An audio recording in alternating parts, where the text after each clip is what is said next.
Cada vez mais nós brasileiros queremos empreender e a grande questão é como é que a gente começa? Meu nome é Seiichi Arata, da Arata Academy. Hoje nós vamos responder essa pergunta de como começar uma empresa do zero, sem capital, como que a gente vai criar uma estratégia, como é que a gente vai definir um ramo de atuação, como é que a gente escolhe um mercado-alvo, como conseguir os primeiros clientes sem um orçamento robusto de marketing, enfim. Todas as perguntas relacionadas ao começo de uma jornada empreendedora. Para isso eu viajei até aqui na Espanha. Estou no táxi já de volta para o aeroporto. Nós estamos bebendo diretamente na fonte, conversando com o melhor empreendedor brasileiro do ano, Flávio Augusto. Você deve se recordar que a Arata Academy, a nossa comunidade da Arata Academy, fez uma votação no ano de 2012 e o Flávio Augusto foi escolhido o melhor empreendedor brasileiro e não é para menos. O Flávio é um cara super jovem, mas que você vai ver num histórico rápido. Olha o que ele realizou em pouquíssimo tempo. Primeira coisa, ele criou a melhor rede de escolas de idiomas do Brasil, a WhatsApp. A WhatsApp cresceu rápido e cresceu com qualidade, preenchendo uma demanda que até então não era bem abordada, era ignorada, que era o inglês para adultos e com resultado rápido, 18 meses. Um sistema tão bom que chamou a atenção do Grupo Abril Educação, dos maiores do mundo. Fechou com ele negócio 4 semanas atrás, 877 milhões de reais, um negócio bilionário praticamente, um negócio bilionário com B. O Flávio é um empreendedor que trabalha com números grandes, esse é o Flávio. Tá? Ele está colocando alguns milhões aí para patrocinar a Copa do Mundo no Brasil, a WhatsApp é patrocinadora oficial, está colocando alguns outros milhões, está comprando um time de futebol nos Estados Unidos, a gente vai explicar o porquê, você vai entender, é surpreendente, ele está aproveitando, construindo um estádio também. Apesar de toda essa opulência, ele começou de forma simples. Ele começou igual a todos nós, ele pegava trem lotado, ônibus lotado lá no Rio de Janeiro, começou do zero literalmente. Não é um cara engomadinho que nasceu em berço de ouro, está administrando o negócio do papai. Não, ele veio do zero, construiu tudo junto com a esposa, Luciana, e ele vai contar tudo isso pra gente, uma riqueza, uma profundidade de detalhes que você nunca vai ver na televisão, nesses noticiários da TV, matéria de jornal, de revista, geralmente são matérias superficiais. Esse vídeo, ele é bem diferente. Isso aqui é uma baita de uma aula, você pode pegar um caderno, um cadernão, uma caneta, você vai ver e rever esse vídeo, sempre você vai captar algo útil e novo ao ver esse vídeo. Enfim, Flávio Augusto, melhor empreendedor brasileiro do ano de 2012, é um cara que tem muito resultado, isso faz toda a diferença, ele fez, sabe o que está falando, tá? Ele compartilha tudo isso com a gente, tanto no canal Geração de Valor, também no vídeo de hoje. Esse é um vídeo que tem 1h30 de duração, é um conteúdo super valioso, está aqui grátis para você aproveitar. Então, sem mais delongas, vamos ao vídeo. Flávio, mais uma vez, obrigado por compartilhar toda essa experiência conosco, é de grande valia para todos nós que estamos assistindo esse vídeo aqui. Obrigado. Obrigado pelo convite, Seiichi. Um abraço a todos da Arata Academy. É um prazer estar aqui com vocês. Temos uma série de perguntas que nossos amigos enviaram e nós agrupamos todas as relacionadas a como começar, como dar os passos iniciais. Antes da gente continuar, eu quero explicar para vocês que no almoço que eu tive com o Flávio agora há pouco, o Flávio me disse, por favor, não me revele antes quais são as perguntas, eu quero ser surpreendido para que o vídeo fique espontâneo. E um pouco mais autêntico, né?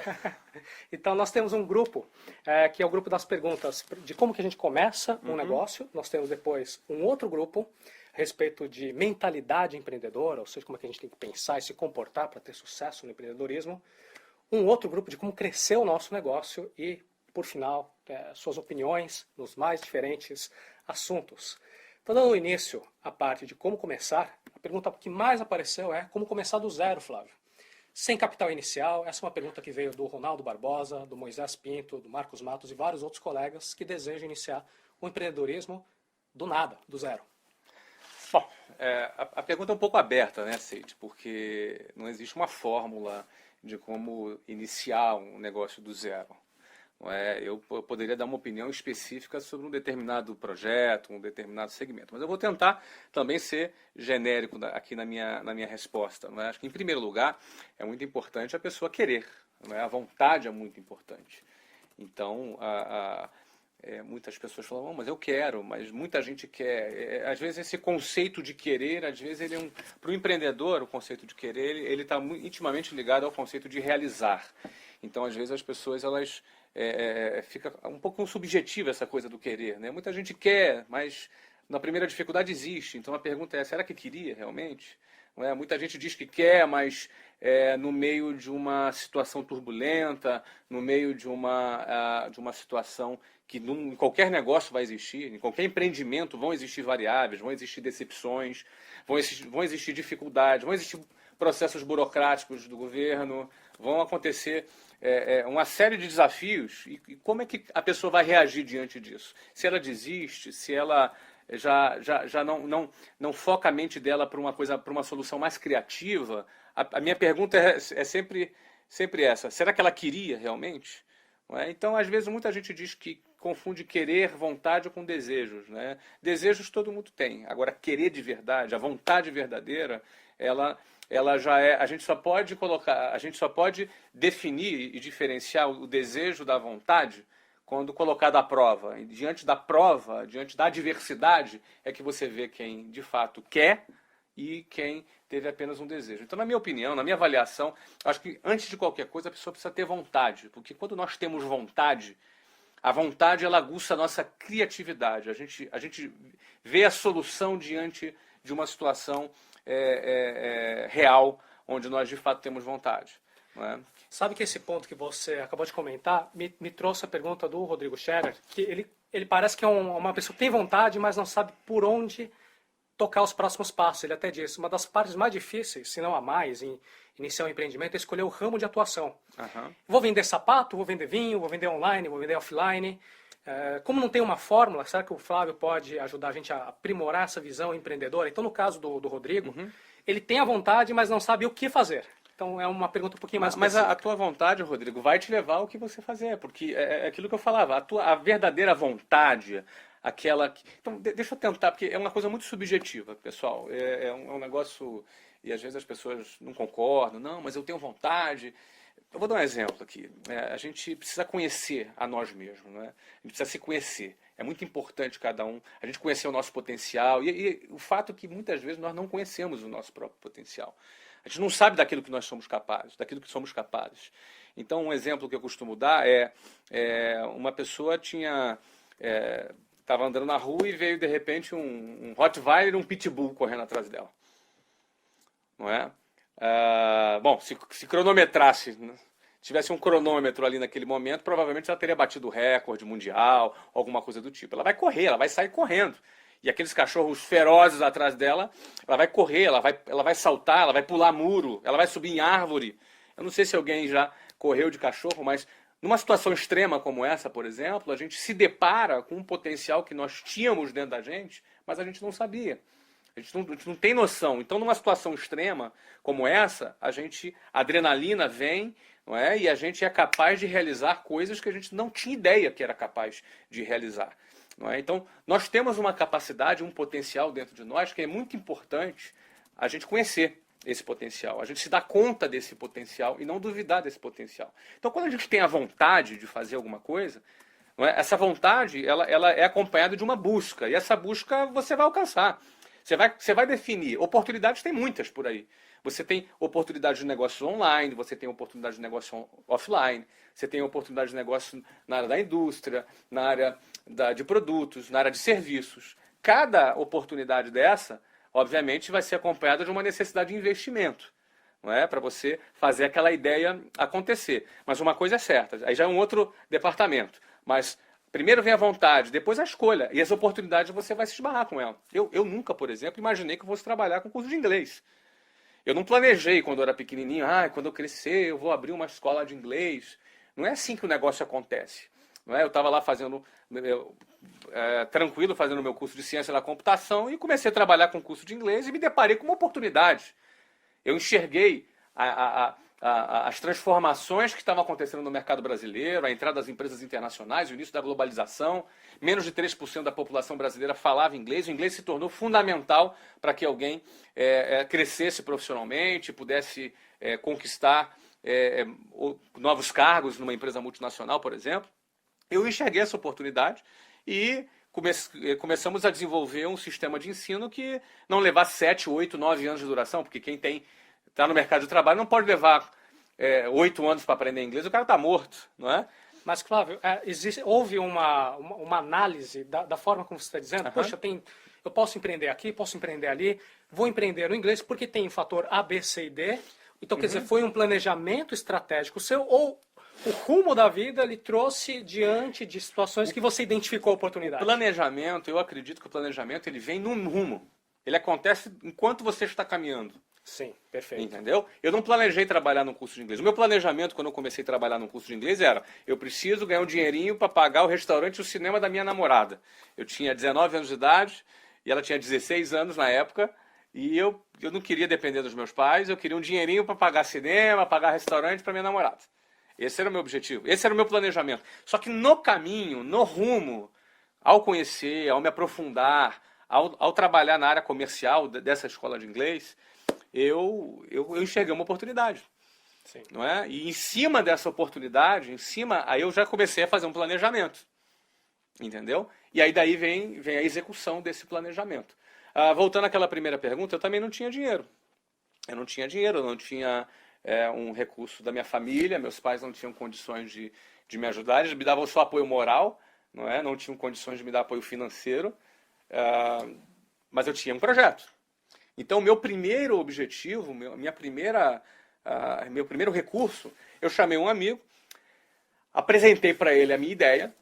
Eu já tinha 4 anos atuando em escolas de inglês, ou seja, eu já tinha conhecimento do setor, já tinha o meu planejamento.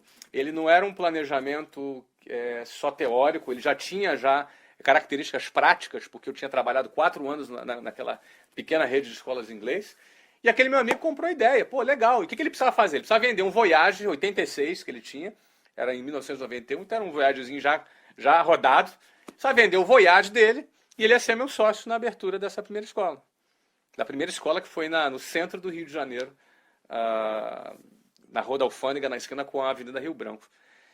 Só que o seguinte, 3 semanas antes da gente já começar a fazer já os aportes, o meu amigo amarelou. Ele ficou com medo de perder o Voyage dele. E amarelou. O cara amarelou, o cara ficou com medo. Deu um pavor no cara lá e ele saiu fora. E eu fiquei na mão. Eu já tinha pedido demissão do meu trabalho, já tinha um grupo de pessoas que estavam acreditando em mim, que iam ser os primeiros funcionários, já aguardando a inauguração da primeira escola. Sim. Não é?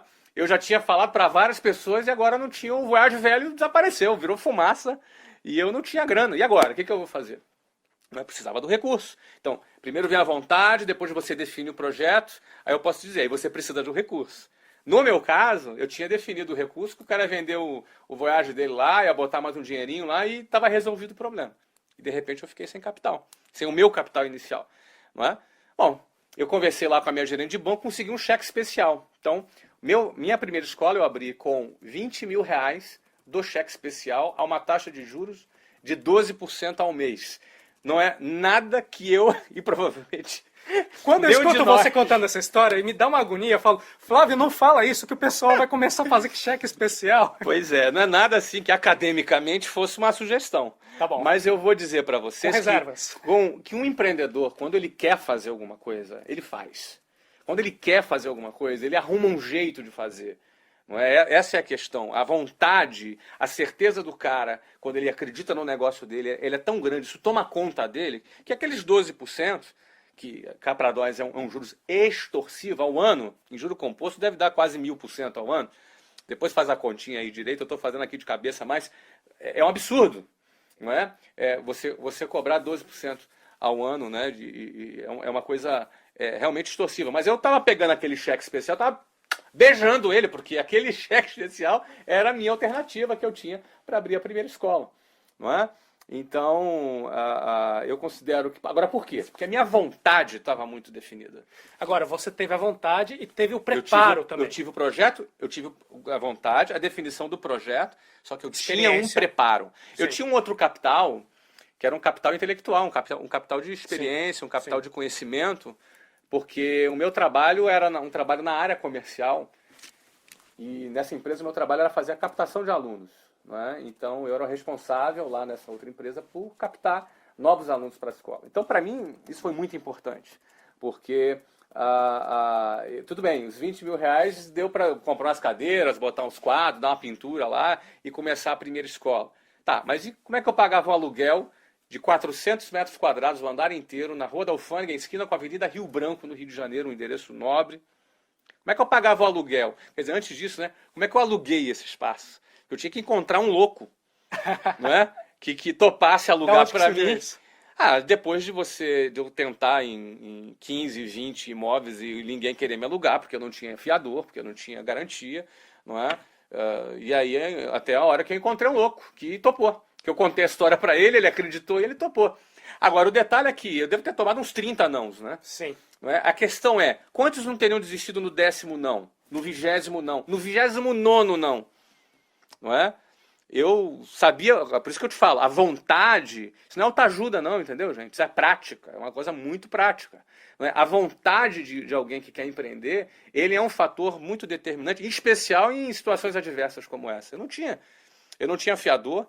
Na realidade, assim, eu tinha um fiador que era meu pai, que era um apartamento que custava na época talvez 35 mil reais na periferia do Rio de Janeiro, que não garantia nem 3 aluguéis de condomínio e IPTU junto. Ou seja, não é garantia. Não é? Então o cara que topou alugar, ele teve que acreditar na história, teve que acreditar no projeto. E eu tinha 23 anos de idade, né? Inclusive, isso tem a ver com o poder da comunicação, que é um dos temas de perguntas que nós temos aqui. Você precisa ter o poder de comunicar o teu negócio, né? Eu tive que vender o negócio para um amigo do Voyage, mesmo ele desistindo, eu tive que vender a ideia para o cara do imóvel, para a equipe que estava trabalhando com a gente, porque aquelas pessoas estavam trabalhando no projeto, acreditando naquele projeto, que elas poderiam crescer dentro dele. Então, elas, no mínimo, teriam que acreditar que o projeto ia dar certo. Não é? Porque a natureza de um curso de idiomas, você precisa de vários funcionários, né? Então a gente talvez inaugurou com uns 12 ou 15 funcionários. E como é que fazia para pagar esses 12 a 15 funcionários no outro mês, pagar o aluguel? Tinha que vender, não é? Tinha que vender. Se não vendesse, não pagava, né? Como que você conseguiu os primeiros clientes? Essa pergunta do Hugo Fortes. E, inclusive, a gente tem alguns amigos que acompanham de perto o seu trabalho, que eles até me contam o seguinte.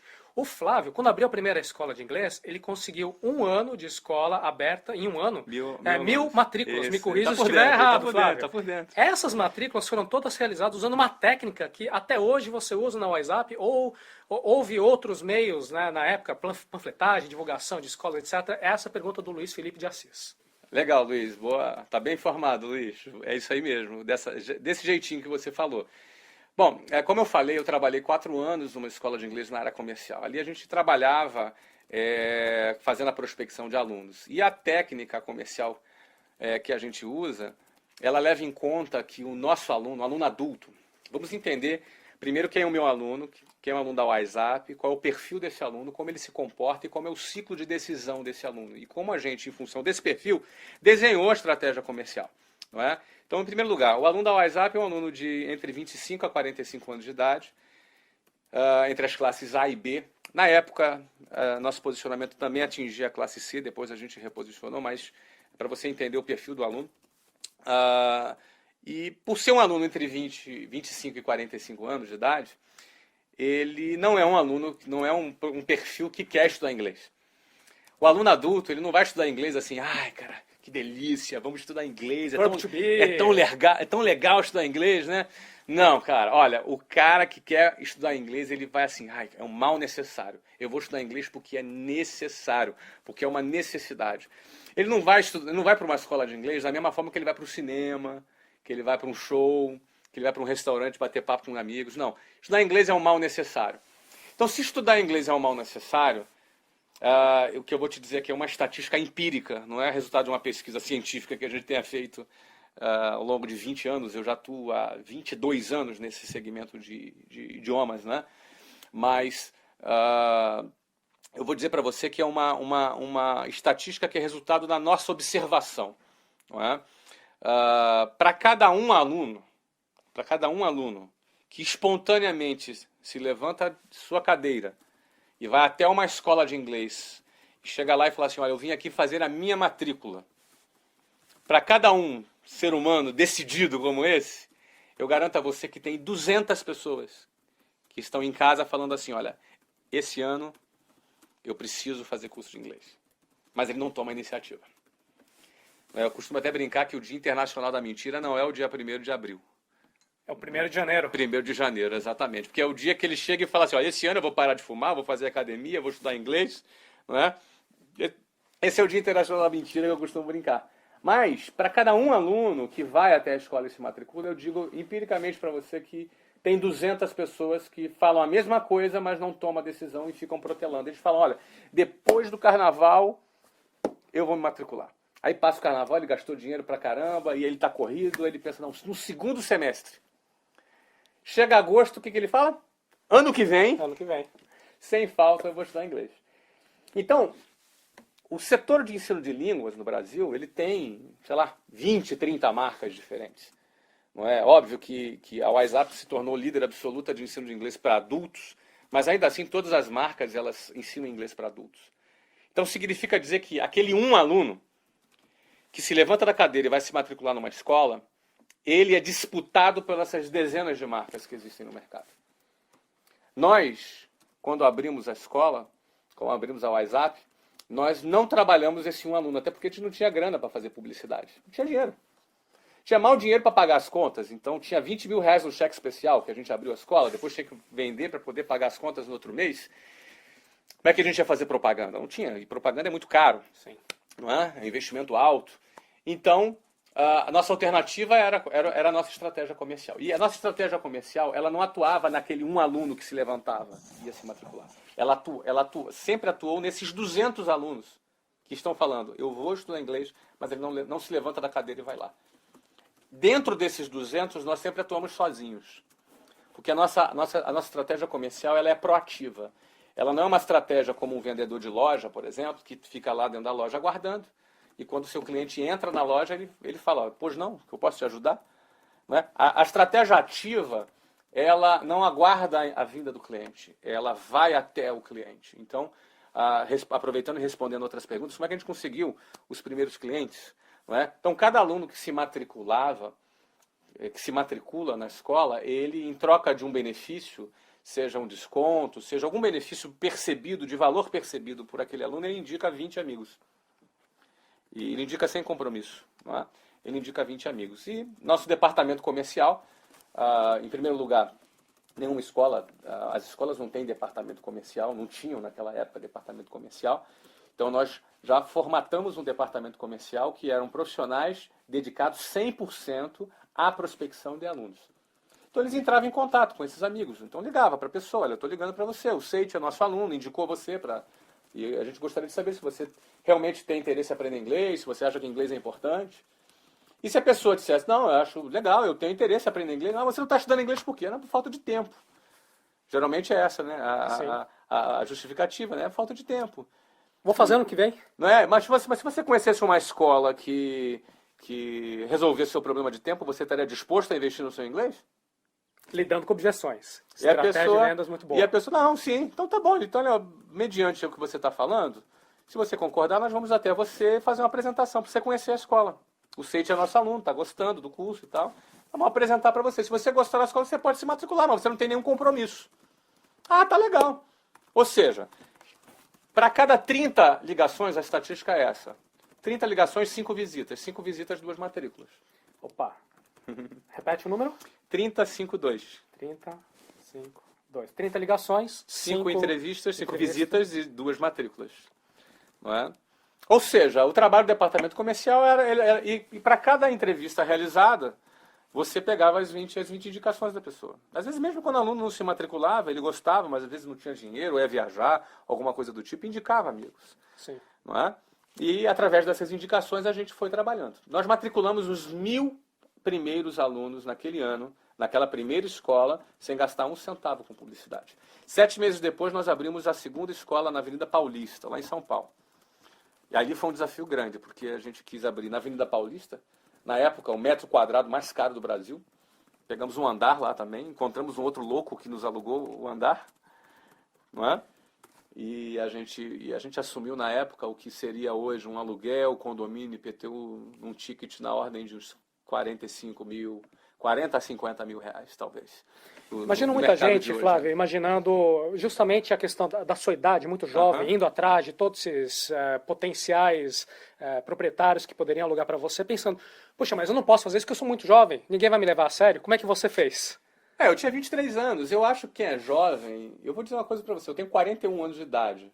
Já não sou tão jovem quando eu tinha 23, mas eu gostava muito de ter 23 anos e mostrar para as pessoas que eu, não- que eu, apesar de 23 anos, eu era competente, eu tinha segurança, eu sabia vender meu projeto, eu sabia o que eu queria, não é? E liderava um processo, porque depois que eu fiz o resultado da primeira escola, eu já usei o resultado da primeira escola para abrir a segunda. Eu abri 24 escolas em 15 cidades, em 15 capitais do Brasil nos primeiros 3 anos. Inaugurei uma nova escola a cada 45 dias nos primeiros 3 anos. Tudo com capital próprio, não é? E os 20 mil reais do cheque especial, inicialmente. Então eu digo que, é claro que o resultado da primeira escola já me ajudou na segunda, o resultado da segunda, porque eu digo uma coisa para você, resultado, cara, resultado é incontestável, não importa qual é a sua idade.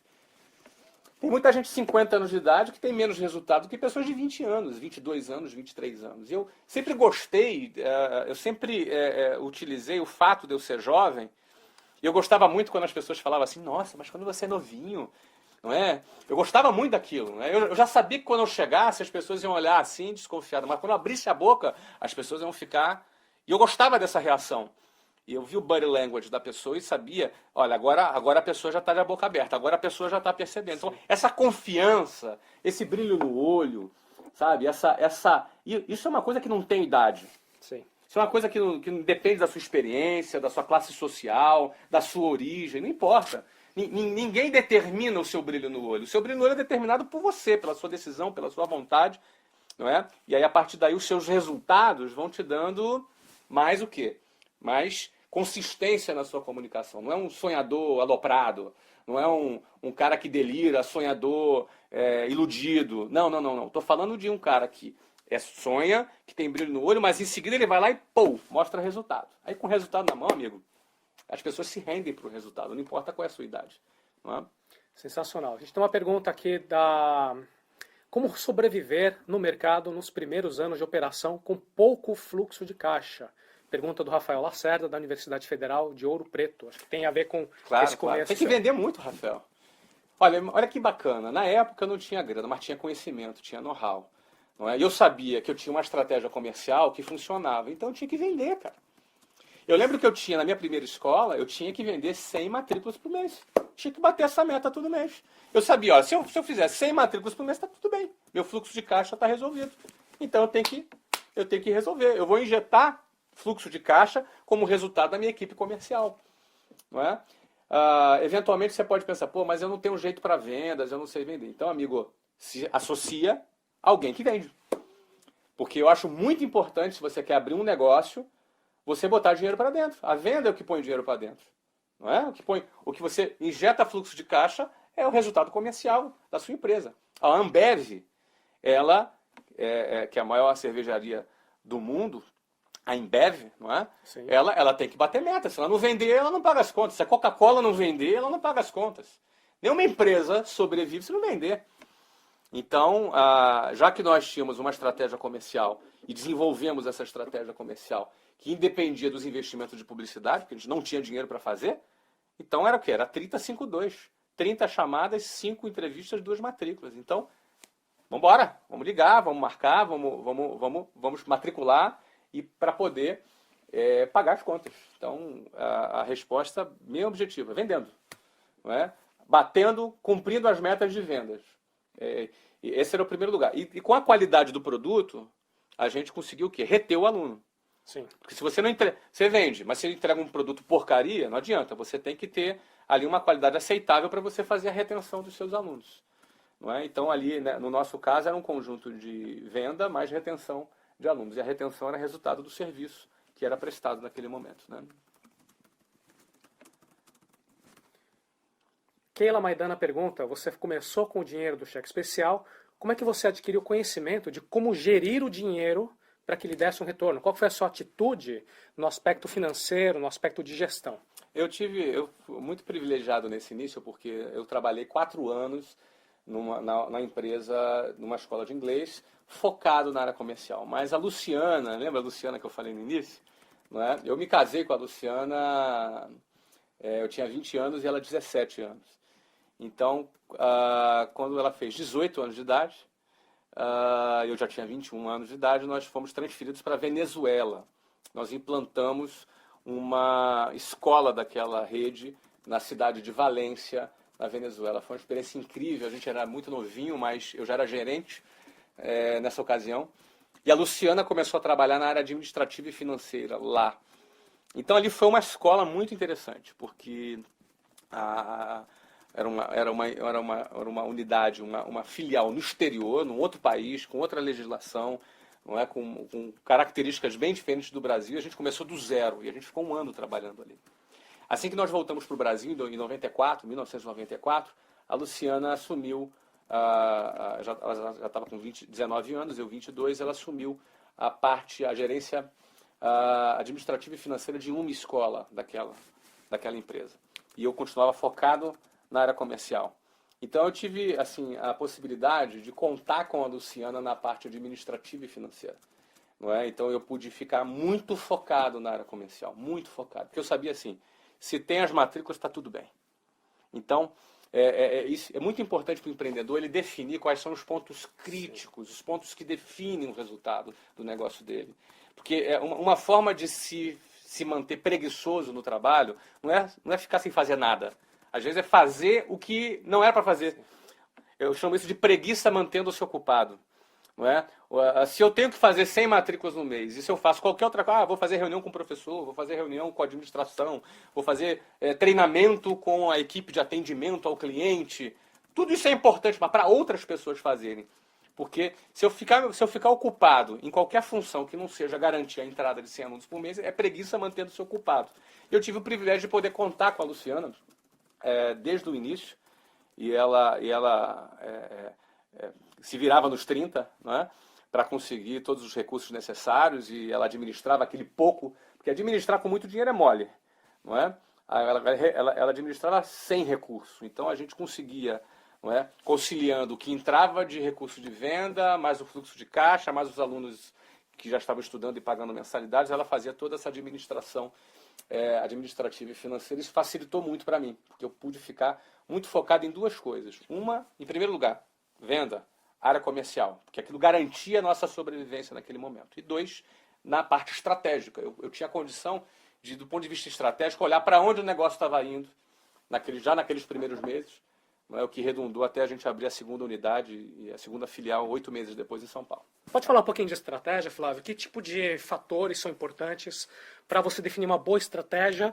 Ou até mesmo você acha que tem uma boa estratégia, na implementação vê que, opa, o mundo prático tem fatores diferentes do que eu imaginava. Como é que você reajusta a sua estratégia? Acho muito importante a estratégia para você definir para onde você está indo. Então, para mim, naquele momento, estava muito bem definido. O inglês se tornou um idioma fundamental no início da década de 90. Então o inglês não era mais como na década de 70, por exemplo, onde se aprendia francês na escola. Era algo desejável. Não, ali na década de 90, o inglês se tornou algo fundamental. As pessoas precisavam falar inglês para poder crescerem e terem acesso. Depois vem a internet, acesso a conteúdos e por aí vai. Não é? Então, esse é o primeiro ponto que era parte da estratégia, o macro, né? O posicionamento do inglês no Brasil e no mundo. Segundo, o posicionamento do nosso produto. Nós criamos um produto fora da caixinha. As escolas de inglês trabalhavam ensinando inglês para crianças e adolescentes. A gente criou um curso para adultos. Porque o curso para adultos, dentro desse contexto, era um curso que precisava ter outras características. Eu não podia botar um adulto junto com uma criança em sala de aula. Então, eu tinha que tinha que formatar todo um modelo operacional para aquele público adulto, de maneira a atender às necessidades dele. Em primeiro lugar, um curso mais rápido. O adulto não quer ser professor de inglês. O cara é engenheiro, ele quer ser professor de inglês? Ele não quer. Se ele quiser ser professor de inglês, ele faria letras. Então, como ele é engenheiro, ele quer aprender inglês rápido.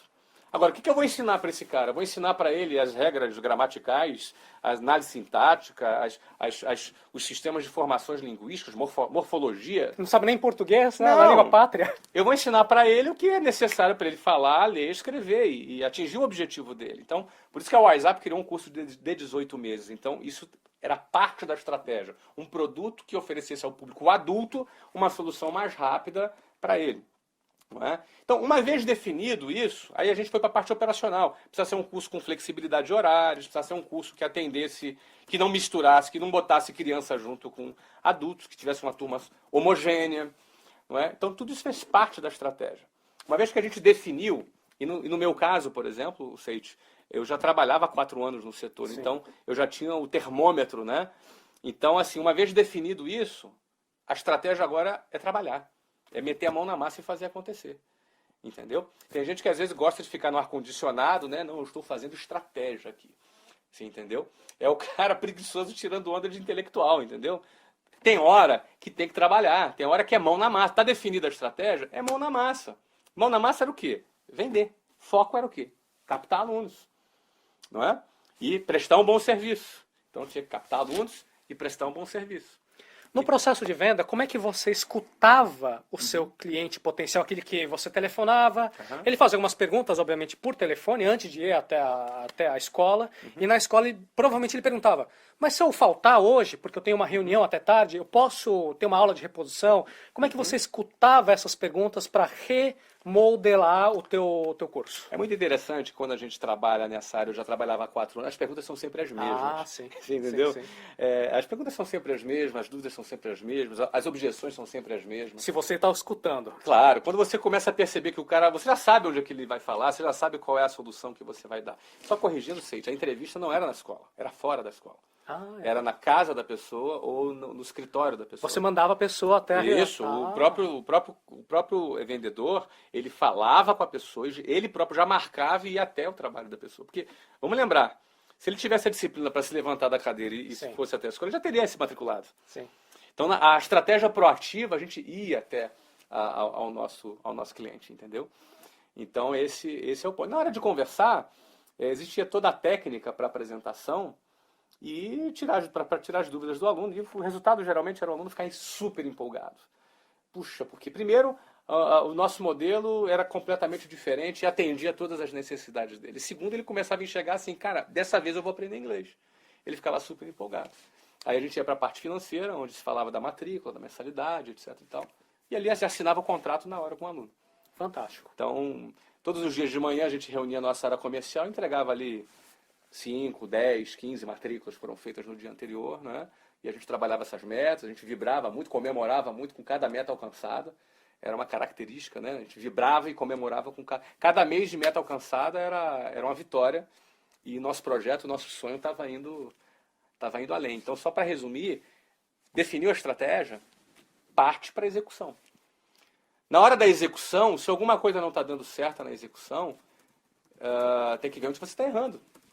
Porque essa estatística 35.2 era uma coisa que a gente já tinha. Já conhecíamos essa estatística na prática. Ou seja, se não tem aquele número, alguma coisa está errada. A gente sempre costuma dizer, se você não tem resultado, é por 2 motivos. Ou você não está trabalhando, não está ligando para as 30 pessoas, certo? Aí logo não vai fazer 5 visitas e logo não vai fazer 2 matrículas. Ou você está trabalhando errado. Você não está trabalhando ou está trabalhando errado. Trabalhar errado é se você não está executando toda a técnica comercial devida, a apresentação. Se você, na hora de fazer a venda, você está muito mais preocupado em vender, olhando para o talão de cheque do cara, do que você está preocupado em dar a solução para a vida da pessoa. Porque, no fundo, a pessoa que vai aprender inglês, ela vai transformar a vida dela, ela vai ter acesso a mais cultura, vai ter acesso a mais oportunidades. Em determinadas áreas, quem fala inglês ganha 30% mais do que quem não fala, segundo pesquisas de mercado. Não é? Então, na realidade, a pessoa que faz a venda, ela precisa separar o desejo da venda, a ansiedade da venda, de um trabalho consultivo para poder ajudar aquela pessoa a atingir o objetivo dela. E o fator que faz essa mistura, que faz essas estações se confundirem, é o fator ansiedade. Então, para se ter um bom resultado em vendas, é muito importante você controlar a sua ansiedade. Mas não é só em vendas não, em tudo. Tudo na vida, não é? Tudo na vida. Você precisa saber controlar a sua ansiedade. A ansiedade, ela faz parte da nossa vida, mas você ter essa inteligência emocional, você ter esse controle das suas emoções, é que determina um jogador de futebol, na hora de bater um pênalti, a bola é pequenininha, o gol é enorme. Mas dependendo da ansiedade, o gol fica pequenininho e a bola fica gigante. Não é? Então, a emoção, o controle das nossas emoções é que vão definir a nossa performance. Isso em muitas áreas da vida, inclusive nessa área de vendas. Né? Tem umas 2 perguntas ainda para encerrar esse primeiro módulo. Como dar os primeiros passos, como começar. O Daniel Costa pergunta como escolher naquilo que a gente vai se dedicar quando tem várias opções interessantes. Imagina o Daniel igual uma criança na fábrica de chocolates pensando, pô, posso fazer isso, posso fazer aquilo, tem uma oportunidade aqui e ali. E ele fica um pouco paralisado. Isso é um efeito comum quando a gente tem muitas escolhas. Tem alguma dica boa para ele? Olha, será que sim? Será que, Daniel, que você tem realmente tantas escolhas assim? O que você está levando em conta para considerar que você tem tantas escolhas assim? Porque eu considero que grandes oportunidades não são tantas. Então, se você tem tantas escolhas assim, sem saber quais são as suas tantas escolhas, eu começo a questionar se de fato essas tantas escolhas são realmente grandes oportunidades, como talvez você esteja pensando. Não é? Analisa com calma, porque eu vejo que as grandes oportunidades são aquelas que você olha e fala, cara, peraí, eu tô maluco, é isso mesmo?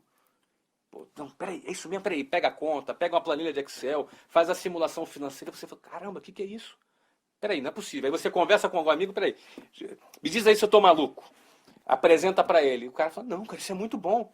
A grande oportunidade é aquilo que bate forte, que teu olho brilha, teu coração bate forte, você quer fazer aquilo ali. Não é? Então, você tem que buscar nada menos do que isso. Não é? Eu acho que uma boa oportunidade de negócio é aquela que você identifica que você vai ter muito prazer em realizá-la e que ela vai te dar um excelente retorno. Eu não sei nem se você quer comentar um pouquinho sobre as suas novas iniciativas na área de Pode, futebol. não tem problema. Quando eu li na página do Flávio, todos nós que acompanhamos o trabalho aqui do Geração de Valor, a gente tem um carinho enorme, todo mundo torcendo para o Flávio ir cada vez mais longe.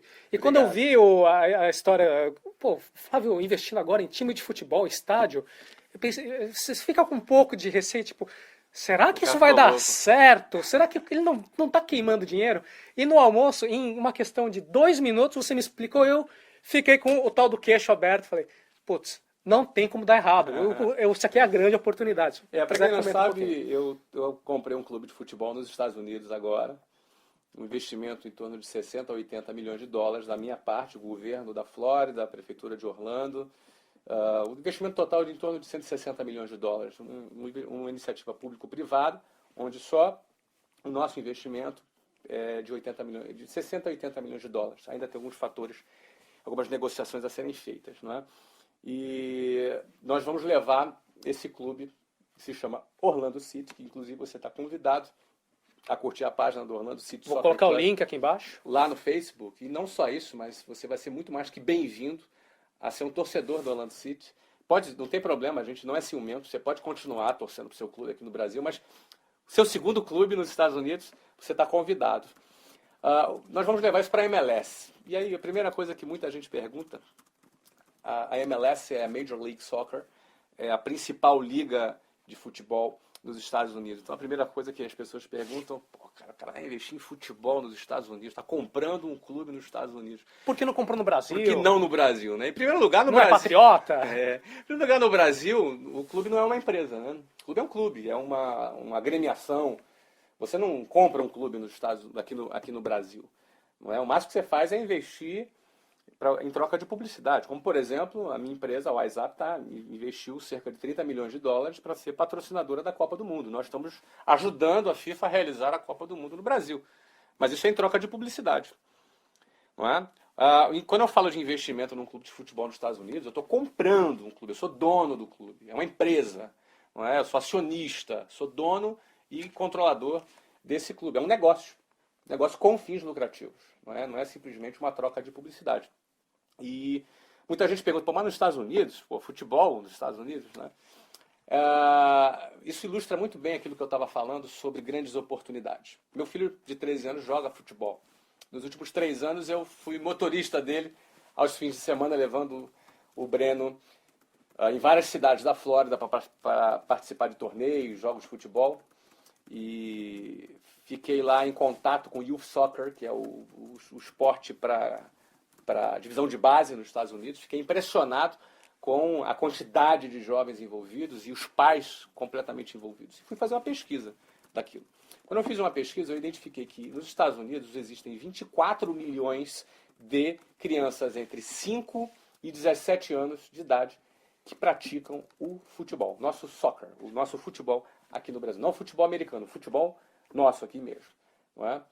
O que já faz com que o futebol nos Estados Unidos já seja hoje, no ano de 2013, o esporte mais praticado dos Estados Unidos. Eu tenho certeza que você não sabia disso, né? Que o esporte mais praticado nos Estados Unidos é o futebol. Eu não sabia. Fiquei chocado, fiquei impressionado com essa observação.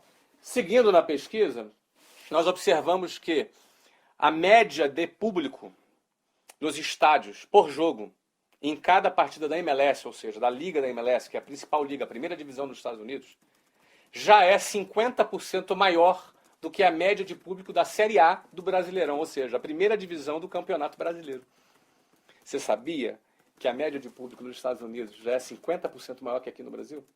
Eu também não sabia. Não é? Diante dessas informações, prosseguindo na pesquisa, eu vi que a MLS é a 7ª maior liga em termos de público no mundo. Ou seja, atrás apenas da Espanha, Itália, Alemanha, França, México e Argentina. Em 7º vem a MLS. E em crescimento. A previsão é que nos próximos 10 anos ela seja a maior liga em termos de audiência do mundo. Tenho certeza que você também não sabia dessas informações. Só que quando eu me deparo com essas informações, morando nos Estados Unidos e sendo eu uma pessoa empreendedora, eu falei, cara, isso aqui é uma grande oportunidade. Vou trazer um time para a MLS aqui no sudeste dos Estados Unidos. Eu morava em Orlando, não tinha time em Orlando, não tinha time em Miami, Atlanta, Minneapolis, Tampa, não tinha nenhum time. Vou trazer para cá. Não é? Nisso eu identifiquei um time, que é o Orlando City, que joga na USL, que é uma liga de terceira importância nos Estados Unidos, uma liga profissional, já completamente organizado e já pleiteando a entrada nos Estados Unidos. Eu fui lá e comprei esse clube, e já estamos negociando com o governo para construir um estádio. Tem que construir um estádio já em torno de 20 a 25 mil pessoas, é uma exigência da MLS. Estamos negociando com a MLS para implantar o time lá, já jogando na liga em 2015. Então, a estrutura do negócio de futebol nos Estados Unidos é baseada em 3 pilares. Pilar número 1, o clube de futebol. Faturamento, publicidade, venda de jogadores, licenciamento de produtos, tudo que envolve o negócio futebol como num clube tradicional em qualquer país do mundo. Esse é o primeiro pilar desse projeto. O segundo pilar é a arena. A administração dessa arena, que é naming rights, que é a venda do nome do estádio, não é? As propriedades de publicidade, alimentação vendida dentro do estádio, estacionamento, suítes corporativas. Então, só para você ter ideia, esse estádio tem um projeto de ter 40 suítes corporativas. Cada suíte é vendida por em torno de $500 mil por mês. Geralmente são bancos, empresas que compram para fazer networking, para levar clientes, etc. e tal. São 40 suítes corporativas. Então, a venda dessas propriedades na administração da arena, além da possibilidade de fazer shows e outras atividades que não futebol, também. Então, esse é o segundo pilar que envolve o negócio. E o terceiro pilar que vai envolver esse negócio, é uma rede de franquias de escolas de futebol nos Estados Unidos.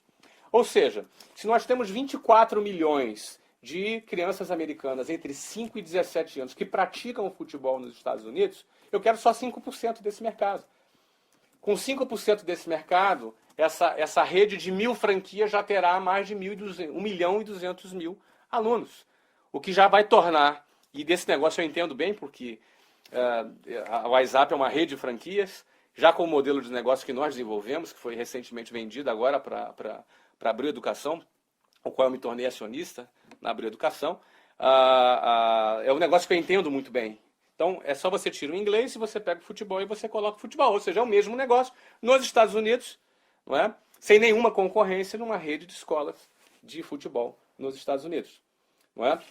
Bom, o negócio arena já é maior que o negócio clube, só que o negócio rede de franquias de escolas de futebol é maior que a arena e o clube juntos.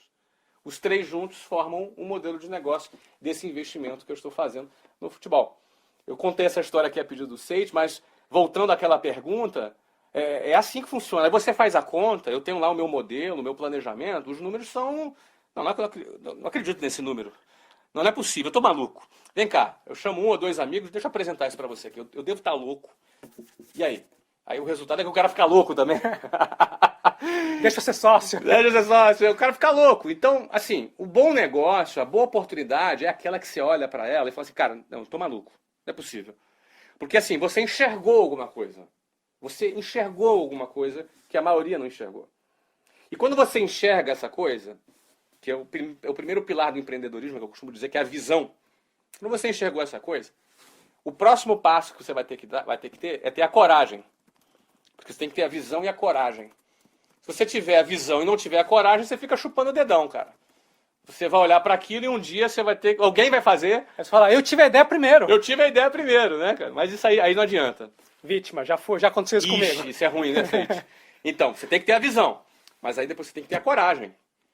Porque beleza, isso é tudo muito bonito, mas vai me custar botar a mão no bolso e pegar 80 milhões de dólares. Né? Hoje eu não vou precisar de botar 80 milhões de dólares no meu cheque especial. Ainda bem. Mas requer uma coragem de fazer esse investimento.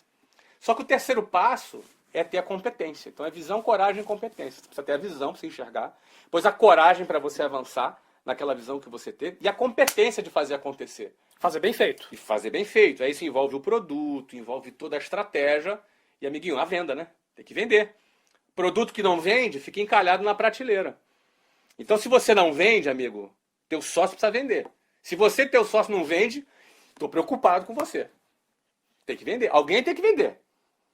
Se não vende, é hobby ou é caridade? É caridade ou é hobby. Também, desculpa. Ainda assim, rapaz, vai ser uma caridade medíocre se não vender também. Exatamente. Porque ninguém quer, porque se não tá vendendo... Vai vendendo... ser uma coisa sem expressão, entendeu? Sim. Até para fazer caridade, você tem que vender a tua ideia. Para você agregar outras pessoas na sua caridade. Não é? Exatamente. Bom, é isso. Bom, obrigado pela paciência, porque, olha, estou aqui com um tempo aqui para terminar aqui esse bloco. Estou procurando passar o máximo possível de conteúdo aí. Leandro Matera pergunta, quais conselhos você dá para algum empreendedor que trabalha com inovação e criação de novos nichos? Ou seja, alguém que quer fazer algo além do óbvio, identificou algo um pouco diferente, o que você pode, pela tua experiência, recomendar, Flávio? Olha, eu acho que está muito ligado a tudo isso que eu falei, porque eu sempre busquei trabalhar com inovação, não é? Quando eu trabalhei com curso de inglês, eu não inovei o negócio com o curso de inglês, já existia, mas a forma, o posicionamento, a forma de vender o material didático, a forma de vender a matrícula, tudo isso foi uma inovação no modelo de negócios e inovação também no produto. Então eu gosto muito da inovação porque ela te permite ter valor agregado no seu produto. Não é? Então, o meu conselho é que você nunca se conforme com o óbvio. Né? Nunca, a palavra se conformar significa ganhar a forma. Não é? Conformar, você ganhar a forma do óbvio. Não é? Então, quando você não ganha a forma do óbvio, você vai a todo momento buscar uma nova saída, uma nova alternativa. E quando você encontra, você tem um grande valor agregado nas suas mãos. O próprio negócio do futebol é uma forma de inovar. Porque tem uma rede de franquias desta forma, como a gente vai gerir, grandes marcas do futebol hoje não conseguiram. Você tem aí grandes marcas que têm escolinhas, fazem franquia, mas não conseguem emplacar, porque não sabem tocar. Então, eu acho que inovação é uma excelente estratégia para você gerar valor e agregar valor no que você quer vender, seja produto ou serviço. Flávio, enquanto a gente conversava, além de anotar ideias importantes que você está transmitindo para nós, eu tentei capturar, fazer uma fórmula de tudo que você está contando. Eu quero dar alguns pontos de destaque, você me corrige naquilo que eu coloquei de errado e o que ficou faltando. Acho que dessa conversa toda, primeiro passo, nada disso aconteceria se você não tivesse aqueles 4 anos de experiência, porque isso que te deu a bagagem necessária para implementar com competência. Então, essa experiência, o conhecimento é muito valioso. Eu poderia acrescentar aqui, Seite, desculpa te interromper. Claro. Então, eu sempre costumo dizer, quem quer empreender alguma coisa, procure trabalhar antes de empreender naquilo. Não é? Procure ter uma experiência de graça. De graça, cara. Tu vai aprender de graça. Não importa qual é o salário, vai pagar bem, pagar mal. Não interessa. Investe. Você quer trabalhar, fazer algum projeto de logística, cara, vai trabalhar em alguma empresa que seja forte em logística, sei lá, vai trabalhar no Correios, vai trabalhar em algum lugar para você captar, para você aprender O que aquela empresa tem para fazer? Porque esse conhecimento é também uma forma de capital, né? Um capital intelectual. Às vezes um salário paga R$1.000 e você pode falar, não, tem outro negócio que paga 1.500, eu vou para o outro que paga 500 a mais. Só que você não está. Mas qual é o conhecimento que você vai agregar ali? Que tem um valor enorme. Você também tem um entendimento de modelo de negócios, isso também é muito importante, você adquiriu isso com a prática, mas Isso, hoje... eu fui aprendendo também ao longo do caminho. Isso. Sim, e hoje você aplica isso em outros negócios, como é o caso agora do Aí futebol. a gente já pegou aquilo que aprendeu e agora já está aplicando direto. Isso. Resiliência, resistência, controle Claro, emocional, para perfeito. tomar uma série de nãos. Não é que o Flávio pegou o cheque especial, falou, legal, agora deixa eu ir pro primeiro aqui. Oi, posso alugar? Então coloca todos os móveis, é tudo lindo, maravilhoso. Isso. Tem um certo atrito, você tem que passar por O ele. não faz parte. O não faz parte. O fraco cai diante do não. O forte se fortalece ainda mais diante do não. Você se sentiu mal, como pessoalmente, as pessoas não gostam de mim, das minhas ideias, se sentiu pessoalmente vulnerável no meio do processo de tomar um não depois do outro? Olha, inicialmente não. Eu me lembro bem que nesse primeiro, cara, eu estava tão decidido, eu levei tanto não, eu não cheguei nem a ser afetado. Mas eu me lembro bem quando eu fui para a segunda experiência, que foi abrir em São Paulo, e lá a gente deu um passo forte, porque a gente pegou um espaço premium, né? Você imagina, a preço de hoje, 40, 50 mil de reais de aluguel, condomínio IPTU, era muito ousado. Só que lá eu já tinha o resultado do Rio para apresentar. Então eu já fui achando que eu não vou precisar levar 30 nãos, eu vou levar uns 10. Então eu criei uma expectativa de levar 10 nãos, é um erro, cara. É um erro. Eu tomei uns 80 nãos em São Paulo, carioca folgado, 23 anos de idade. É um moleque pirralho que veio do Rio de Janeiro, que quer alugar um imóvel, onde lá se viu. Então foi mais difícil do que no Rio de Janeiro, quando eu fui abrir São Paulo. E eu me lembro, sim, quando a gente tinha uma expectativa muito grande de alugar um determinado andar lá, e a gente já tinha ralado pra caramba. E tava eu e um companheiro, Gerrison, que começou comigo lá em São Paulo, que era o diretor comercial lá em São Paulo. E quando eu recebi a ligação no meu celular dizendo que o proprietário tinha negado, não queria alugar para mim, eu me senti uma grande frustração. Grande frustração, a gente ficou assim, andando, a gente estava ali na Avenida Paulista caminhando, muito frustrado, o Gerrison ficou mal, acho que o Gerrison até vomitou. Ele ficava nervoso. Tá vendo o vídeo, Gerson? Ele ficava nervoso e vomitou. Cara, calma, Gerson. E a gente ficou meio desolado, né? E a nossa técnica, a gente ligava para as imobiliárias, visitava, né? Foi nesse dia que a gente viu um imóvel assim, a gente olhou o prédio, vamos entrar aqui e perguntar se tem alguma coisa. A gente entrou a frio ali no imóvel e estava ali o imóvel e o proprietário estava no prédio. E eu sentei, a gente estava desarrumado, eu estava de calça jeans, todo barbado nesse dia, porque era um dia, não era um dia de fazer reunião, era um dia só de dar uma volta para captar imóveis. Então eu não fui preparado, então... Muita gente desistiria, diria, não, hoje não posso, hoje eu não estou com a barba bem feita. Cara, mas a gente estava assim já desolado, a gente estava mal, a gente ficou mal, eu fiquei mal aquele dia lá. Não é? Mas a gente já estava ali, né, cara? Vamos lá ver. A gente nem acreditava que o cara ia atender a gente, o cara atendeu a gente, eu sentei lá na frente do cara. Elvio, o nome dele. Eu já agradeci muito esse Elvio. Fiz um vídeo uma vez para esse Elvio lá na minha empresa, fiz uma homenagem a esse Elvio. E ele era procurador de um proprietário uruguaio de vários imóveis na Avenida Paulista. Eu sentei com o Elvio lá. A primeira coisa que ele falou, não, o nosso prédio fecha às 6 horas da tarde. Nossa escola funciona principalmente à noite, né, que é para adultos, né? E aí, não, mas papai, revertemos. Aí, não funciona sábado, revertemos. Mas como é que é o projeto? E vendemos o projeto, vendemos. Bom, cara, nós saímos daquela reunião com o Elvio dando a chave do negócio pra gente. Na primeira? O contrato não tinha sido nem assinado ainda. Ó, vou mandar o contrato para você, mas pra vocês adiantarem, já toma a chave aqui. Um negócio assim, excepcional, um negócio fantástico. A gente saiu de lá vibrando muito, com a chave na mão, era inacreditável, de uma grande frustração a uma grande alegria, entendeu? Então, assim, teve vontade de desistir? Já tivemos ali vontade de jogar tudo para cima, mas quando a gente acredita no projeto, a gente não desiste, a gente avança, e essas experiências, essas vitórias, elas fortalecem a gente para a próxima decepção, para a próxima situação.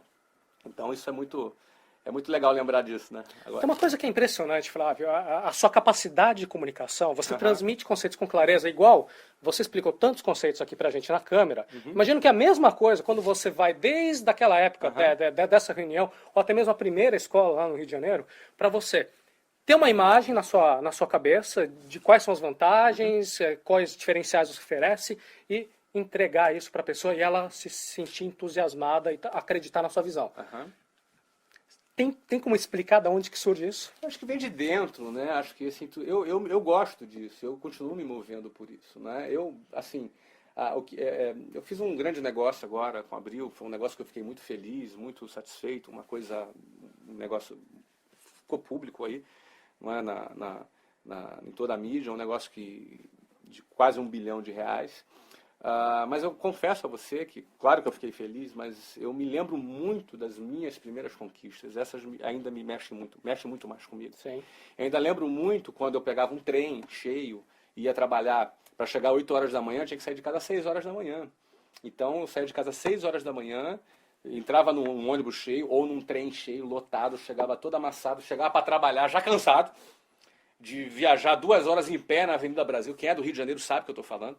Morava lá na zona oeste do Rio de Janeiro, não é? Nos grandes centros, né? Quem mora na periferia sabe do que eu estou falando também. E já chegava lá para trabalhar, encontrava um coleguinha meu que veio da Zona Sul, que pegou o metrozinho, que estava perfumadinho, bonitinho lá. Eu competia direto com esse cara. Eu estava competindo por um espaço no mercado junto com esse cara. Quando eu lembro disso, isso me emociona até hoje. Porque eu tenho certeza que esse é o DNA que pode tocar você aí do outro lado. É isso que pode fazer você desistir do seu sonho e ser mais um na multidão, ou você superar tudo isso para você chegar mais longe. Como eu sei que esse é o ponto que define, eu procurei, nesse tempo, nunca me afastar dessa essência, entendeu? Que eu acho que essa é a essência que define alguém superar, sair do zero para chegar em algum lugar. Essa é a essência. Então, eu sempre, assim... porque o sucesso ele embriaga, né? O sucesso ele faz a pessoa às vezes achar que ela é grande coisa, entendeu? E ninguém é melhor do que ninguém porque ganhou mais dinheiro ou menos dinheiro, ninguém é melhor do que ninguém porque é mais famoso ou menos famoso. A realidade é essa. O meu valor hoje é o mesmo do que quando eu estava dentro de um trem na periferia amassado comendo balas quen-quen e biscoito Globo, que é do Rio de Janeiro, sabe o que eu estou falando, né? Picolé dragão chinês. Não é? Então o meu valor hoje é o mesmo. A diferença é que talvez as pessoas me veem hoje diferente do que de antes. Mas isso é problema delas. Porque seja eu aqui onde eu estou hoje, ou onde eu estava antes, ou onde você está agora, se você tem certeza do seu valor, isso basta. Isso basta. Não interessa se alguém duvida, se alguém não acredita, basta você acreditar.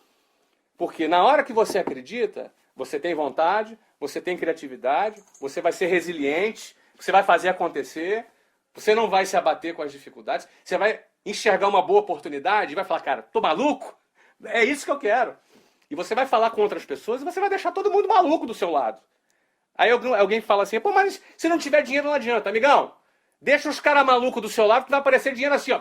Nem que seja do Voyage, entendeu? Acabou. Porque hoje em dia as pessoas, nem que o seu vizinho, teu primo, teu pai, tua mãe, seja quem for, junta, faz uma vaquinha para investir em você. Não, isso é brilhante, eu vou te interromper, porque quando as pessoas têm essa visão, isso aqui é maluco, alguém vai roubar de mim, então eu vou ficar quieto. E aí a coisa... Cara, não rouba. O cara pode roubar a tua ideia, mas não rouba o teu entusiasmo. Não rouba o teu brilho, não rouba. Olha, eu tô falando negócio do futebol agora e não tá feito ainda. Eu comprei um clube lá, mas não construí o estádio ainda. Alguém lá pode fazer. Vai fazer então, pô. Por que ninguém copiou a WhatsApp até hoje? Tem um monte de gente que tenta. Tá cheio de curso aí que é de 18 meses. Engraçado que não é nem 19 e nem 17. Mas ninguém tem o resultado da WhatsApp. Porque o DNA do negócio, a cultura, é esse que define. Então, não esquenta a tua cabeça, não. Abre o bocão, fala, vende tua ideia. Se levou 80 não, tá no caminho certo. Tá mais perto do sim. Ou seja, utilize a boa comunicação como o Flávio faz, você vai conseguir aliados que vão te sustentar, vão te elevar ainda mais. Flávio, outra coisa que eu notei desde a hora que a gente estava conversando lá no restaurante, aqui também, entender o macro. Você faz o seu dever de casa, você faz a sua pesquisa, você analisou, por exemplo, o setor mercado, setor. Então, isso é fundamental. É de cima para baixo. Sempre de cima para... Nunca de baixo para cima. É sempre do maior para o menor. Ou seja, você não vai nunca navegar contra a correnteza. Se você vê que não tem oportunidade de mercado, você não quer nem saber como que operacionalizar os mínimos detalhes. talvez não valha a pena, não é? É muito melhor você surfar uma onda do que você querer criar um mar. É muito melhor você criar uma prancha para surfar a onda do que você criar um mar. Então, enxergar o macro é muito importante. Fantástico. Entender o cliente também, você conhece muito bem o perfil dos alunos da WhatsApp, isso Perfeito. também faz parte do teu processo, você que quer Como é começar. que é a curva de decisão desse cliente? É muito importante. Curva de decisão, termo Isso. essencial. Você entender o que faz ele tomar a decisão. Como é que é essa curva de decisão? Como é que ele constrói na cabeça dele essa curva de decisão? Isso é fundamental para a tua estratégia de venda. Como é que faz isso? Como é que se aprende isso? É observando, não é? Não é uma coisa... observando. No caso por exemplo, vamos pegar do futebol que é novo. O do inglês a gente já fez, já é um negócio que começou e foi vendido já. Vamos falar do novo. Nos Estados Unidos, eu fiquei intrigado porque que tinha tanta criança jogando futebol, tantos pais envolvidos, né? Eram, assim, para cada time com 15 crianças, tinha 25 pais. Eu fiquei muito intrigado com aquela situação. E fui pesquisar, engraçado que eu tive respostas para dúvidas que eu tinha antes. Por exemplo, você nunca se perguntou por que os Estados Unidos ganham tantas medalhas nas Olimpíadas? Eu sempre achei, ou de repente o inconsciente coletivo pensa que é porque o governo investe no esporte. Não, que governo investe no esporte? O governo não faz nada nisso lá no esporte. Quem investe são os pais. Os pais investem no esporte. Eu nos Estados Unidos, em 3 anos, eu devo ter ido no barato, cara, sei lá, talvez em, 150 partidas de futebol do meu filho. Estou chutando, pode ser um pouquinho para cima ou um pouquinho para baixo. E eu não me lembro de ter assistido nem 5 no Brasil. Acho que você entra naquele ambiente e você entra no meio da cultura também. O engajamento dos pais com os filhos é muito grande. Quem já viu os filmes americanos, os pais torcendo. Torcendo, né? É bem aquilo mesmo. Eu comecei a pesquisar por que aquilo. Primeiro eu observei aquilo. Observei a diferença no meu comportamento e comecei a observar por que aquilo. Na cultura americana, os pais, eles geralmente não têm babás, não têm empregadas, eles fazem tudo. Eles são devotos à criação dos seus filhos, até os 17 anos. Com 17 anos, amigo, tchau. Todo mundo sai de casa. Quem não sai de casa com 17 anos nos Estados Unidos é fracassado. É o loser. A sociedade americana considera dessa forma. Então a criança com 17 anos vai para a faculdade. Quanto mais longe de casa é a faculdade, mais bem sucedido ele é considerado pela sociedade americana. Quanto mais perto de casa é a faculdade, mais próximo do loser ele é. Não é? Então essa é a cultura americana. Não estou dizendo se é certo, se é errado, não vamos discutir isso. É assim lá nos Estados Unidos. Não é? Quem assistiu Toy Story 3, não é? Você vê lá, não é? Que é uma série que eu adoro. Eu assisti com os meus filhos, mas eu confesso que eu gosto. Eu chorei. No 3? Pô, claro que eu chorei também, não é? Muito bom. Porque eu fiquei imaginando meu filho. Mas é assim, o moleque fez 17 anos, está indo embora. Está se despedindo dos brinquedos, se despedindo da mãe. Não é? Assim é a cultura americana. E a vida do americano é dividida em 2 partes. Ele tem que pagar o mortgage, que é a hipoteca dele. Ele paga pela vida toda a prestação da casa que ele comprou.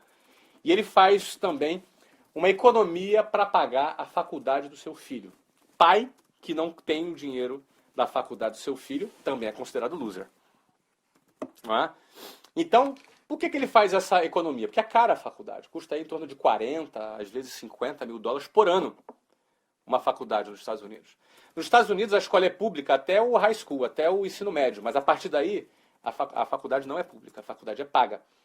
Então o pai ele economiza durante toda a vida para depois pagar a faculdade do filho.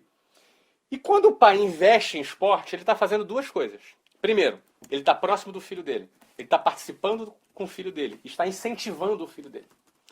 Na verdade, 3 coisas. A segunda coisa é, ele está ocupando o tempo do filho dele com esporte, não com droga, não com coisa que não presta. Ele está ocupando o tempo do filho dele com esporte, que é associado à saúde, disciplina, liderança, faz parte da formação do caráter do filho dele. E terceiro ponto, ele está fazendo um investimento que custa em torno de $1.000 por ano, onde os bons atletas nas faculdades conseguem ter bolsas entre 25% a 100%. Ou seja, uma bolsa média de 50% vai dar de retorno para esse pai em torno de $20 a $25 mil por ano. Ou seja, quase $100 mil de retorno financeiro. Você investe tempo do seu filho, apoia ele, forma o caráter dele, ainda tem retorno financeiro. Por isso, os pais investem nos filhos. E por isso os Estados Unidos têm bastante medalha nas Olimpíadas. Você vê, eu comecei a observar essas coisas. Isso tudo é analisar o macro. Eu estou Você analisando o entender macro. a sociedade, a economia, por que as pessoas se comportam. Por que elas se comportam, como elas tomam decisão, não é verdade? Sem isso, você não tem como empreender. Vai ficar um alienado, tem uma ideia brilhante, tá? É brilhante para você, para mais ninguém. Não vai para mais ninguém. Então, nesse caso, quando eu começo a observar isso, aí começo agora a juntar com os números da MLS. Já desci. Saí da cultura, do comportamento, da sociedade, aí fui para a MLS, que é a liga. Aí comecei a ver números. E aí vou descendo para um time. Aí no time eu agrego o sistema de franquias do sistema de escolas, que é uma coisa que eu conheço. Então, isso tudo fecha de cima para baixo num projeto onde eu sei que na hora que eu for vender, por exemplo, na hora que eu for vender a matrícula na escola, na hora que o departamento comercial ativo, é o que a gente sabe fazer, for vender a matrícula de uma escola de futebol para um americano, você acha que ele vai abordar que aspectos com os pais? Porque vai ter, imagina, o pai e o filho do lado e o cara, o vendedor lá fazendo a apresentação da escola para eles. Vai falar, obviamente nós vamos criar convênios com universidades, nós vamos fazer eventos com os coaches que contratam e dão as bolsas na faculdades, nós vamos fazer toda uma preparação para preparar aquela criança para ganhar uma bolsa na faculdade. Porque a gente não vai vender simplesmente futebol. A gente vai vender também o quê? A bolsa na faculdade. A possibilidade de bolsa na faculdade. Veja que esse processo todo que o Flávio está descrevendo para nós aqui faz parte do seu entendimento, da sua pesquisa, do processo de decisão. Você sabe quais são os líderes que influenciam os motivos. Não é que o Flávio vai abrir, vai alugar um espaço, vai colocar uma placa, escola de futebol, e ficar esperando alguém... Isso deve ter um monte nos Estados Unidos. Assim como tem um monte de escola de inglês, matrículas abertas, tem um monte no Brasil. É assim que funciona. Não é? Então, certamente, esse processo vai nortear toda a campanha publicitária, todo o aspiracional intangível que forma a decisão do cliente final, que é o pai, no final do dia é o pai e a criança, de estudar naquela escola de futebol. Que vai dar a ele uma boa formação técnica, uma boa formação moral e uma oportunidade de ingressar, quem sabe, nas melhores universidades com bolsa e, de quebra ainda, a chance de ser um profissional do futebol jogando na MLS. Não é? Se fosse no Brasil, por exemplo, essa estrutura de argumentação não servia. A cultura é outra, o povo é outro. Tem que entender o cliente. Tem que entender o cliente. Provavelmente, a chance de ser um jogador profissional atrai muito mais do que uma bolsa na faculdade. Mulherada. São outros fatores. Não é? São outros fatores que vão fazer o cara tomar a decisão. Flávio, como último ponto que eu anotei aqui, com certeza tem milhares de outros, mas que eu consegui captar do nosso bate-papo, uma fórmula que garante a qualidade da execução e que garante o sucesso do teu empreendimento. Na nossa conversa, você comentou bastante das tuas aptidões, do teu esforço que você aplicou na área matemática, que você gosta muito de sistemas, tem até a questão da matriz, mas enfim, eu entendo que você pensa muito em sistemas, tanto que franquia é sistema. Quando você tem um sistema que funciona bem, tanto faz qual é a característica específica daquela pessoa, quem olhar o manual, implementar, faz a coisa acontecer. Então, esse pensamento sistêmico, eu acredito que ele ajuda muito. Algumas pessoas se sentem muito criativas, falam, não, eu vou improvisar, vou fazer de um jeito ou de outro, só que no final das contas acaba faltando essa parte sistêmica. Se você puder fazer um comentário, seria bem interessante. Eu considero que é muito importante. Por exemplo, nos meus empreendimentos, eu sempre procuro fazer um negócio de maneira que seja possível expandi-lo em escala. É importante ter escala. Não adianta, por exemplo, eu criar um negócio que dependa diretamente de mim e eu não consiga escalar. Não consiga multiplicar ele em escala. E aí eu vou morrer na praia. Ou vou ficar com um negocinho ali o resto da vida trabalhando e no dia que eu parar o negócio morre. Não é? Então eu procuro sempre investir em negócios que produzem escala, que eu possa ter hoje uma escola, eu possa ter 1000 escolas, que eu possa ter 10.000 escolas, que eu possa atender milhares, centenas de milhares ou até milhões de clientes. Eu acho que é muito importante, na hora que se desenha um projeto, e você criar um sistema que ele possa ser replicado. E todo sistema pode ser replicado. Todo sistema pode ser replicado. Uns são mais fáceis de serem replicados e outros mais difíceis. Mas todo sistema pode ser replicado. Então, o negócio que eu me envolvo é negócio que eu enxergue que eu possa começar pequeno, mas eu não tenho limite para crescer. Então, esse é o foco que eu tenho, né? Eu não abro mão de ter um negócio que ele possa ter escala. E, novamente, isso deve amarrar com a questão do Daniel. Ele tem muitas opções, mas será mesmo? Será que todas as grandes opções do Daniel têm, por exemplo, esse fator da escala? Esse é um fator a ser analisado. Muito interessante, não é? Eu lembro que eu conversava com um grande advogado em São Paulo, grande, um escritório de advocacia top. Então, você tem uma ideia, é um advogado que ganha R$ 1.500 por hora trabalhada. Então, e ele falava, Flávio, eu ganho bem, mas eu não, se eu parar aqui, o negócio acaba. Eu não posso pegar e vender meu escritório de advocacia, porque o negócio sou eu, não é? O negócio sou eu. Então, muitas pessoas têm essa dificuldade, como, por exemplo, um médico. Um médico poderia ter essa mesma dificuldade. Pô, não, eu sou um bom médico, eu sou um excelente médico, mas se eu parar de trabalhar, a minha clínica acaba, porque o negócio sou eu. Só que um dia, alguém teve uma ideia e criou um plano de saúde. O plano de saúde é um negócio onde você vende a medicina em escala sem limites. Então, alguém um dia pegou a área da medicina e transformou num modelo, criou um modelo de negócio que você pode dar escala a esse modelo de negócio. Isso pode ser feito com plano odontológico, isso pode ser feito com qualquer coisa. Então, eu penso que, já que eu vou aplicar um esforço de trabalho para empreender um negócio, ele tem que ter escala. Então, no exemplo do futebol, por exemplo, eu acabei de dar agora, não é? A coisa do clube de futebol. A franquia de escolas é uma possibilidade que dá escala. A arena já não dá escala. A arena é aquilo ali, acabou. Mas a arena é um elemento importante do todo. O clube de futebol ele pode ganhar escala na medida que eu tenha produtos licenciados que eu posso vender para o mundo inteiro. Aí eu já ganho escala. Então eu tenho que sempre verificar onde eu vou conseguir gerar escala no meu negócio. Aí isso aí vai me garantir um esforço, que esse esforço vai valer muito a pena a médio prazo, longo prazo. Flávio, te agradeço demais. Obrigado. Nós tivemos... Isso aqui foi o primeiro bloco de informações e acabou o nosso tempo, infelizmente, que o Flávio é um poço de informações. E tem ainda a parte de mentalidade empreendedora, como crescer, opinião. São assuntos que não tem como a gente cobrir hoje. O Flávio tem alguns compromissos e o nosso tempo é limitado. Espero que no futuro a gente possa fazer outros módulos e discorrer um pouco mais, Flávio. Muito prazer, Seite. Um prazer aqui receber você em Barcelona, um lugar onde eu estou morando agora. Um prazer falar com vocês. Eu admiro muito o seu trabalho, o trabalho da Arata Academy. Você está de parabéns com essa tua iniciativa, que tem aí transmitido o seu conhecimento e trazido para o seu público um conteúdo sempre com o objetivo de ajudar.